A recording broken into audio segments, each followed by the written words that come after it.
चूंकि अगेन मैं इस बात को रिपीट कर रहा हूं, मैं एसआईटी का पार्ट भी हूं और एएसपी भी था जिस समय केस वर्कआउट हुआ। जब केस पुलिस को हैंड ओवर हुआ उसी समय ये क्वेश्चन हम पे रेज हुए और मैं साक्षी हूं उस बात का कि इसमें तो कुछ बड़े लोगों का नाम आ रहा, क्या आप इसमें खुल के काम करेंगे?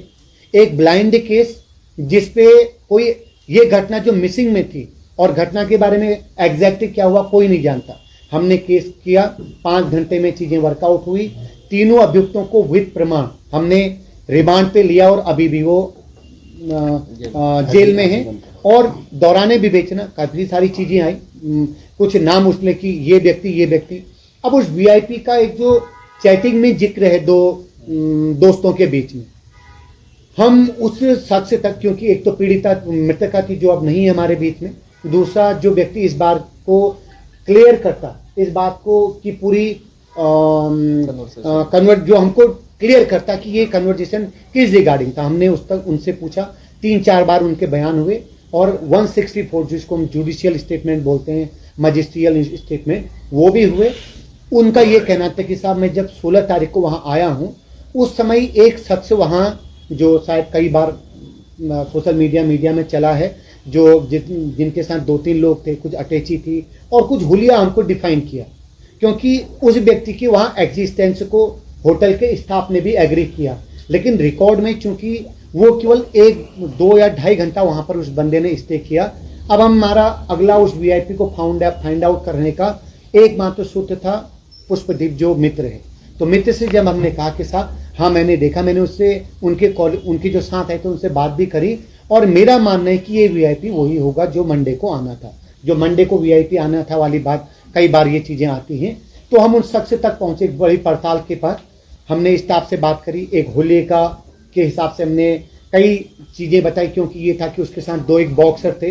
ये चीज चूंकि पहले भी शायद मैं इस अंदाज में हमने आपसे बात करी, लेकिन डिटेल चूंकि आज मामला कन्विक्टेड है और पब्लिक डोमेन में सारे फैक्ट हैं, हाई कोर्ट का आदेश हो, ट्रायल कोर्ट का जो फाइनल वर्डिक्ट हो, वो सारे वर्डिक्ट ऑलरेडी पब्लिक डोमेन में आ चुके हैं। तो मैं आज खुल के उसमें आपसे बात करने में मुझे कोई गुरेज नहीं, जो ऑलरेडी आपके पास है। लेकिन मैं अभी ये क्योंकि मुझे मालूम नहीं था कि मुझे ऐसे बताना पड़ेगा, लेकिन मैं और मिस्टर खोलिया इंस्पेक्टर आईओ जो इस केस के आईओ थे, लगातार इस केस में अभी भी सुप्रीम कोर्ट में अगर काउंटर लगता है या हाई कोर्ट में कोई चीज होती है तो हम दोनों उसमें इन्वॉल्व होते हैं। हमें उसमें आगे जो भी प्रोसीडिंग करनी होती है हम करते हैं। तो हर हफ्ते किसी न किसी बहाने हम उस पर हमारी चर्चा होती है। तो वो जो वीआईपी टर्मिनोलॉजी आई उस हुलिये के आधार पे हमको हमारा काम था कि हम उस व्यक्ति को आइडेंटिफाई करें। तो जो एक बनाया तो ऐसे हुलिये के कुछ लोग जो हमको लगे कि ये तो हमारा प्राइम मकसद था कि उस शख्स से पूछा जाए जहां से ये टर्मिनोलॉजी जनरेट हुई है। तो उन्होंने को जब बताया उन्होंने कहा साहब ये व्यक्ति है। तो उस व्यक्ति तक हम पहुंचे। उनका नाम धर्मेंद्र उर्फ प्रधान था, क्योंकि वो हमारी एसआईटी इन्वेस्टिगेशन का पार्ट है और उनकी तरफ से जो हमने स्टेटमेंट लिखे वो हम सारे कोर्ट में लगा चुके हैं।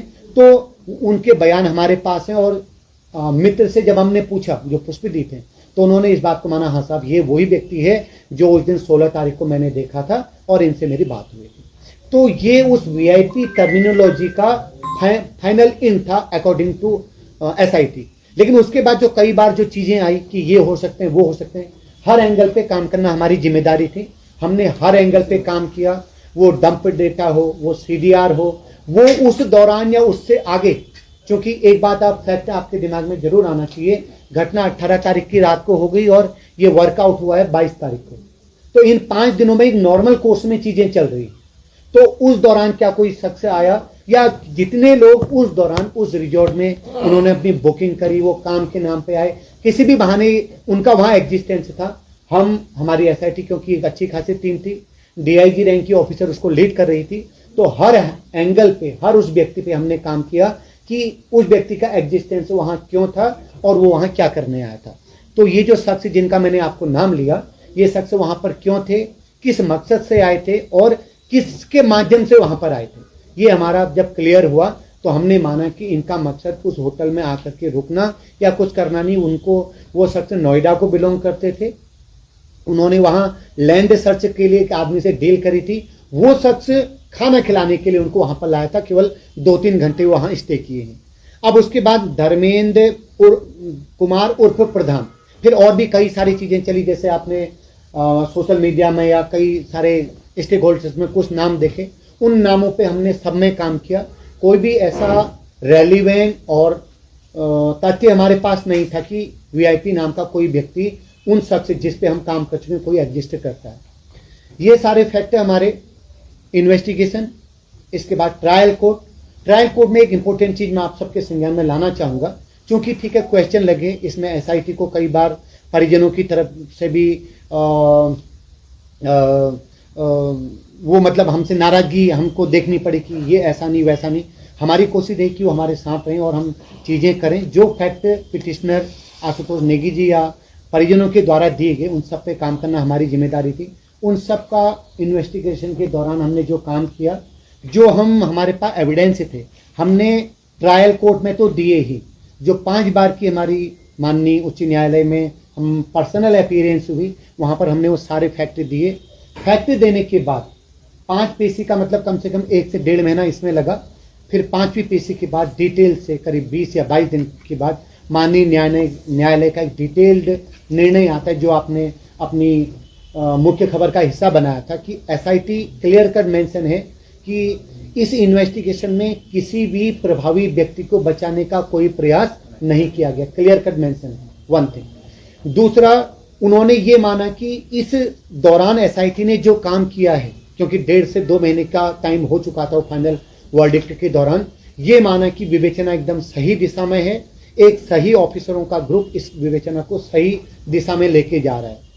अब अगला प्रश्न जो प्रश्न आता है कि एविडेंस डिस्ट्रॉय वाली बात, मैंने पहले भी कही, मैं फिर इस बात को, क्योंकि ये कई बार आती है कि वहां वो जो किया गया उसका मकसद एविडेंस डिस्ट्रॉय करना था। अगेन मैं इस बात को जोर देके और पूरे तथ्यों के साथ आप सबके सामने कहना चाहूंगा, 22 तारीख को जब हम कोई केस हैंडओवर हुआ, उस दिन भी एसआईटी तब नहीं बनी थी। हमारा जो थाने का आईओ था उसने उस कमरे का विजिट किया, वहां ताला लगा के आया कि जब तक हम इसमें एफएसएल विजिट नहीं करेगी तब तक इसमें कोई भी इंटरवीन नहीं करेगा। नेक्स्ट मॉर्निंग 9 से 10 बजे के बीच में हमारी एक लेडी सब इंस्पेक्टर के नेतृत्व में जो एफएसएल टीम थी, उसने उस पूरे क्राइम सीन को, जिसको अभी तक हम क्राइम सीन मान रहे थे, उसको पूरा विजिट किया। उसकी वीडियोग्राफी हमारी तीनों कोर्टों में सबमिटेड है। तो एविडेंस किसी भी प्रकार का नष्ट हुआ, इस बात को मैं डंके की चोट पे हम एज ए एसआईटी मेंबर और एज ए आईओ हम बोल सकते हैं कि ऐसा कुछ भी नहीं था। तो ये चूंकि आज इन सारे तथ्यों के बाद, पूरी एसआईटी के काम के बाद, ट्रायल कोर्ट ने पूरी डिटेल से उसमें डिस्कस सारे एविडेंसों की, सारे विटनेस की एविडेंस करने के बाद एक जेन्युइन सजा सुनाई है तीनों को उन सेक्शन में जिनमें एसआईटी ने उन तीनों को दोषी माना, आरोपी माना, उसमें सजा सुना चुकी है।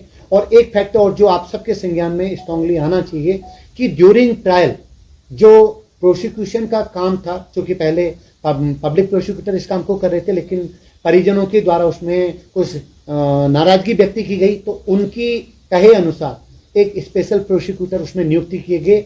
उन्होंने बहुत अच्छी पैरवी, वो लगातार हमारे संपर्क में रहे, बहुत अच्छी पैरवी के साथ प्रॉपर एविडेंसों को एनालिसिस के बाद, विटनेस को प्रॉपर गवाही करवाने के बाद इस केस को अंजाम तक पहुंचाया। वो भी तारीफ के काबिल उनका काम था। तो ये तथ्य कि एसआईटी ये चीज नहीं कर पाई या वो चीज छुपाई या ऐसा कुछ हुआ, ये मुझे इसमें कोई सच या कोई बुनियाद या कोई तथ्य नहीं लगता। तो ये बहुत इंपॉर्टेंट चीज है।